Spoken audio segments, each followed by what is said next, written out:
Red టీవీలో మీ వ్యాపార ప్రకటనల కోసం ఈ నంబర్ని సంప్రదించండి 6281747728. నమస్తే.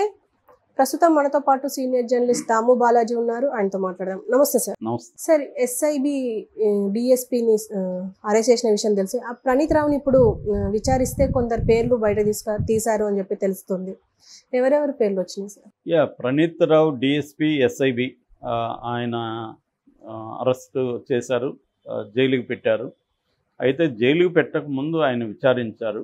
జైల్లో కూడా ఆయన్ని ప్రత్యేక బ్యారక్లో పెట్టారు.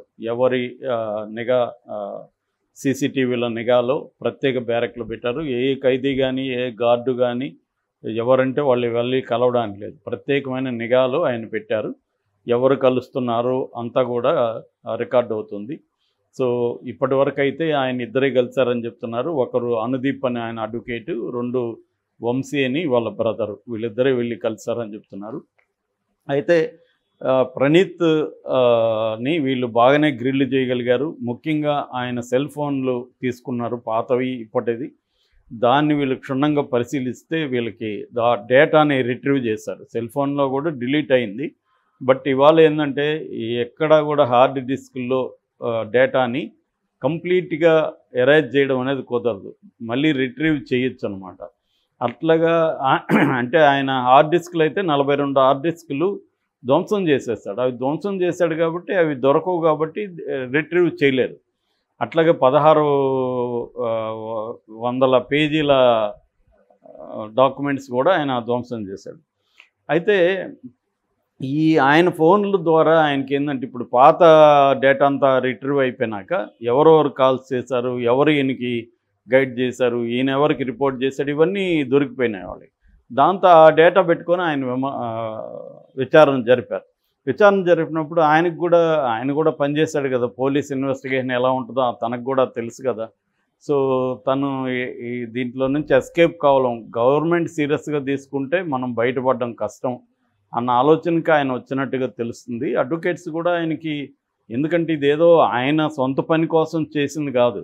ఫోన్ ట్యాపింగ్ అంటే అర్థమేమి, సీఎం స్థాయిలో నిర్ణయాలు తీసుకొని ఎవరికి అప్పగిస్తారు. సీఎం స్థాయిలో పలానా వాళ్ళు చేయని కొంత జనరల్గా గైడెన్స్ ఇచ్చి వదిలేస్తే వీళ్ళు ఇంకా దాన్ని విస్తృతంగా చేస్తారు. చేసినప్పుడు ఫైనల్గా ఇతను ఎవరి కింద పనిచేస్తాడు? ఎస్ఐబి అంటే ఏంటి? Special intelligence bureau. Special intelligence బ్యూరోకి ఐజీ ఉంటాడు, inspector general of police, IGP అంటారు, ఐజీ అంటారు సింపుల్గా. సో ఐజీ చెప్తే ఈయన చేస్తాడు. ఐజీ లేదంటే ఎస్పీకి చెప్పచ్చు, అక్కడ ఆ ఎస్పీ ఈయనకి చెప్పచ్చు, లేదా ఐజీనే డైరెక్ట్గా మాట్లాడచ్చు. సో ఇతను ఎవరి దగ్గర పనిచేశాడు? ఐజీ దగ్గర టి ప్రభాకర్ రావు దగ్గర పనిచేశాడు. నేను కూడా ఒకసారి అప్పట్లో ఆయన కలిశాను. టి ప్రభాకర్ రావు అంటే మా సినిమా నయం డైరీస్ తీస్తూ ఉంటే ఆయన పిలిపించి అసలు నయం డైరీస్ ఏం తీస్తున్నావు ఏంటి అని అడగడానికి నన్ను పిలిచారు. నేను ఏం తీస్తున్నానో చెప్పేసి వచ్చాను. సో అలా వాళ్ళు అప్పుడు కూడా ఇన్స్పెక్టరు, ఏఎస్పీ వీళ్ళందరూ ఉన్నారు నేను కలిసినప్పుడు కూడా. అలాగా వాళ్ళు ఈయనకే కూడా డైరెక్ట్గా చెప్పుండొచ్చు ప్రభాకర్ రావు. ఇప్పుడు ఈయన ప్రభాకర్ రావు పేరు చెప్పాడని చెప్తున్నారు. నాకు చెప్పింది ప్రభాకర్ రావు, ఆయన ఆధ్వర్యంలో నేను చేశాను. సో ఇక్కడ ఏమవుతుందంటే ఒక పై అధికారి చెప్పిన ఆర్డర్ను నువ్వు ఫాలో అవుతున్నప్పుడు వీళ్ళ మీద కూడా ప్రాబ్లం వస్తుంది. ఇది రాజ్యాంగ వ్యతిరేకంగా లేకపోతే చట్టవిరుద్ధంగా పై అధికారి చెప్పినా కూడా చేయకూడదు. రిటర్న్గా ఇచ్చుంటే తప్ప ఆర్డర్స్, రిటర్న్గా వాళ్ళు ఇవ్వరు కదా ఆర్డర్స్. సో నేను చెప్పలేదంటారు రేపు పొద్దున్న పై అధికారి, కాబట్టి వీళ్ళు ఇరుక్కుంటారు. అందుకని ఇతనికి ఉండే ఒకే ఒక ఆప్షన్ ఏంటంటే అప్రూవర్గా మారిపోవడం. అప్రూవర్గా మారిపోయి మిగతా వాళ్ళ ఎవరెవరు ఏమేమి చెప్పారు కానీ డీటెయిల్స్ ఇచ్చేస్తే అప్పుడు ఈయనకి శిక్ష ఆల్మోస్ట్ లేకపోవచ్చు, ఉన్నా తక్కువ ఉండొచ్చు. కానీ రేవంత్ రెడ్డి అయితే సీరియస్గానే ఉన్నట్టుగా దీంట్లో తెలుసు. ఎందుకంటే 10 లక్షల ఫోన్ నెంబర్లు దొరికాయంట. 10 లక్షల ఫోన్ నెంబర్లను ట్రాప్ చేశారని చెప్తున్నారు. అది మాటలు కాదు, అసలు విచిత్రంగానూ వింతగా కూడా ఉంది వినడానికి. 10 లక్షల ఫోన్లు ట్యాప్ చేయడం అంటే ఎంత స్టాప్ కావాలి, ఏం వ్యవహారం అనేది. మామూలుగా ఆ మధ్య జర్మన్ సినిమా ఒకటి ఉంటుంది, ద లైవ్స్ ఆఫ్ అదర్స్ అని ఒక సినిమా వచ్చింది. అదేంటంటే ఈస్ట్ జర్మనీ వెస్ట్ జర్మనీ చీలిపోయినప్పుడు ఈస్ట్ జర్మనీలో కొంతమంది మీద, ముఖ్యంగా ఒక అధికారి ఆయనకు ఒక గర్ల్ ఫ్రెండ్ ఉంటుంది, వాళ్ళిద్దరి మీద నిఘా పెడతాడు అనమాట. ఇతను వింటూ ఉంటాడు కదా, చివరికి వాళ్ళ క్యూరియాసిటీలో ఇన్వాల్వ్ అయిపోతాడు ఇతను కూడా. అలాంటి ఒక సినిమా, అది ఆస్కార్ కూడా వచ్చింది, వండర్ఫుల్ సినిమా అన్నమాట. అట్లా ఒక ఇద్దరు దీనికే అతను ఫుల్ టైం పని చేయాల్సి ఉంటుంది. ఇట్లా 10 లక్షల మంది అంటే ఇప్పుడు మనం ఎవరైనా ఒక్కరి ఫోను నిఘా పెడితేనే వాళ్ళు వినాలి, చాట్ చదవాలి, ఇదే మనకు ఫుల్ టైం జాబ్ అయిపోతుంది. 10 లక్షలకి ఎలా సాధ్యమో తెలియదు మరి. నాకైతే అది విచిత్రంగా ఉంది, కానీ వాళ్ళు చెప్తున్నారు 10 లక్షల ఫోన్ నెంబర్లు ఉన్నాయని. కానీ కొన్ని వేలల్లో అయితే ఉండే అవకాశం ఉంది. ఎందుకంటే ఇది ప్రధానంగా ఆపరేషన్ రేవంత్ అని చెప్తున్నారు ఈ ప్రోగ్రాం పేరు. ఆపరేషన్ రేవంత్ అంటే రేవంత్ మీద, రేవంత్ చుట్టూ ఉన్న ఫ్రెండ్స్ కావచ్చు, రేవంత్ చుట్టూ ఉన్న రాజకీయ నాయకులు కావచ్చు, వాళ్ళ మీద ప్రధానంగా పెట్టడం. అంటే రేవంత్ వ్యూహాలు ఏంటి, రేవంత్ కదలికలు ఏంటి, రేవంత్కి ఫండ్ ఎక్కడి నుంచి వస్తుంది, ఇవన్నీ నిఘా పెట్టినట్టుగా చెబుతున్నారు. ఇది నాకు తెలిసి మెల్లమెల్లగా వెళ్ళి కేసీఆర్కే చుట్టుకుంటుంది. ఎందుకంటే ఫైనల్గా రేపొద్దున ప్రభాకర్ రావుని కూడా ఇంటర్వ్యూ చేస్తారు, వీళ్ళు ఇంట్రాగేట్ చేస్తారు. ప్రభాకర్ రావు మళ్ళీ ఎవరికి చెప్తాడు, సీఎం దగ్గరికి వెళ్తారు అది ఖచ్చితంగా. అంటే నేను చెప్పాను కదా, జగన్ అడుగుజాడల్లో రేవంత్ రెడ్డి నడుస్తున్నాడు.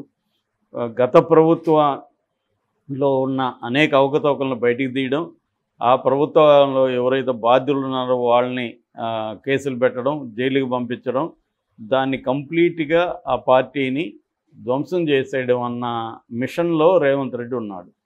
ఏ పార్టీ అయినా అవకతవకలు జరగని ఏ పార్టీ కూడా ఉండదు. ఒక పార్టీ అధికారంలో ఉన్నప్పుడు ఖచ్చితంగా అవకతవకలు అనేవి జరుగుతాయి.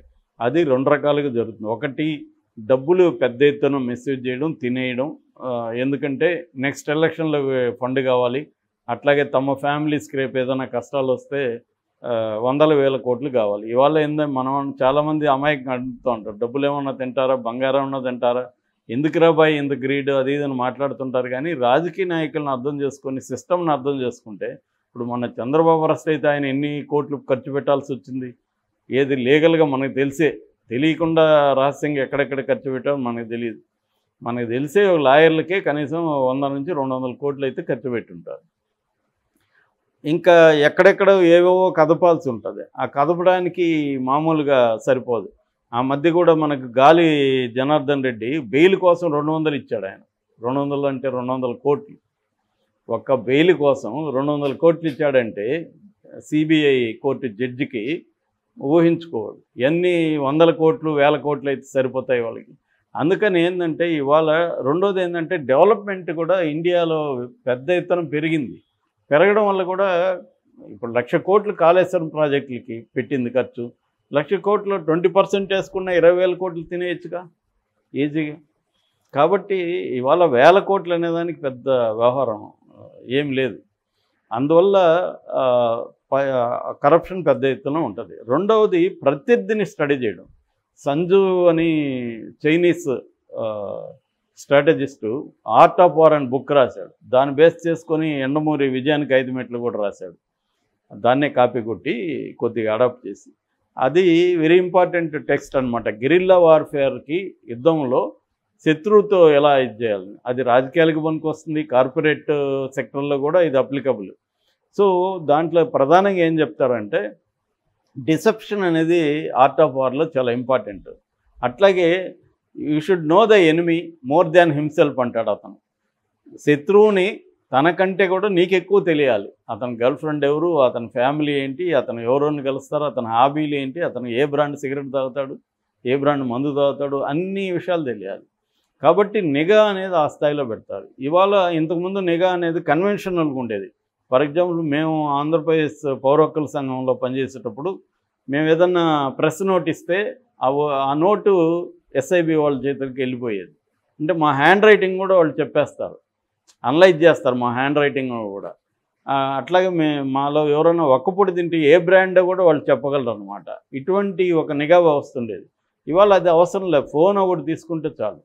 ఎవరో ఒక పోలీస్ ఆఫీసర్ ఆ మధ్య అన్నాడు, ఇంతకుముందు నీ ఫ్రెండ్ ఎవరో చెప్పు నీ క్యారెక్టర్ చెప్తానని అనేవాళ్ళం, ఇప్పుడు నీ ఫోన్ ఒక గంట సేపు నీ క్యారెక్టర్ చెప్తాను అని అంటున్నారు. మన దగ్గర నీ ఫోన్ నా దగ్గర గంట ఉంటే నీ క్యారెక్టర్ నేను చెప్పేయచ్చు. అంటే నువ్వు ఎటువంటి బట్టలు కొంటున్నావు, లేకపోతే ఎటువంటి సైట్లు చూస్తున్నావు, ఎటువంటి ఫ్రెండ్స్ ఉన్నారు, సో మొత్తం చెప్పేయచ్చు. ఎవరి ఫోన్ అయినా గంట తీసుకుంటే మొత్తం చెప్పేయచ్చు. కాబట్టి ఈ నిఘా అనేది కేసీఆర్ మెడకైతే చుట్టుకుంటుంది. ఇది వెరీ సీరియస్. యాక్చువల్గా ఇది చంద్రబాబు అప్పుడు కేసీఆర్ని చాలా సీరియస్గా హెచ్చరించాడు, నువ్వు నా ఫోన్ ట్యాప్స్ చేస్తున్నావు అని చెప్పి, మనకు గుర్తుంటే. కాబట్టి ఇది మాత్రం నాకు తెలిసి చాలా సీరియస్గా చుట్టుకునే అవకాశం ఉంది. ఎందుకంటే ఇది నీట్గా రెడ్ హ్యాండెడ్గా దొరికింది మొత్తం. ఇప్పుడు ఆ డాక్యుమెంట్స్ అవన్నీ కూడా ఇతను అన్నీ కంప్లీట్గా నాశనం చేశాడా, ఇంకెక్కడైనా బ్యాకప్ ఉందా? జనరల్గా బ్యాకప్ పెడతా ఉంటారు, ఎందుకంటే ఎవరికో ఇస్తారుగా వీళ్ళు, వాళ్ళు ఎక్కడ దాచి ఉంటారుగా. సో అలాగే ఎక్కడైనా బ్యాకప్ ఉంటే మాత్రం ప్రణీత్ రావు ఇప్పుడు తన స్కిన్ సేవ్ చేసుకోవడం కోసం అవన్నీ ఇచ్చేసాడు అనుకో, ఖచ్చితంగా అది ఇబ్బంది అవుతుంది. ఎందుకంటే అధికారులు ఎప్పుడైనా కూడా వాళ్ళు దొరుకున్నప్పుడు వాళ్ళు ఆయన చెప్తే మనం చేసాం, మనకేంటి దీంట్లో అనుకుంటారు కదా. రెండోది ఏంటంటే ఈ ప్రభాకర్ రావును కూడా రిటైర్డ్ అయినాక మళ్ళీ తీసుకొచ్చి పెట్టారు. అట్లాగే ఇతనికి కూడా యాక్సిలరేటెడ్ ప్రమోషన్ ఇచ్చారు. మామూలుగా నక్సలైట్లకి చంపితేనో ఇచ్చే ప్రమోషను ఈయనకి ఇచ్చారు. మరి ఇవన్నీ ఖచ్చితంగా రేపు పొద్దున కోర్టులో ప్రూవ్ అయ్యే అవకాశాలు ఉన్నాయి. కేసీఆర్కి అయితే మాత్రం ఇది సివియర్గానే ఉంటుంది పరిస్థితి. Okay sir, thank you.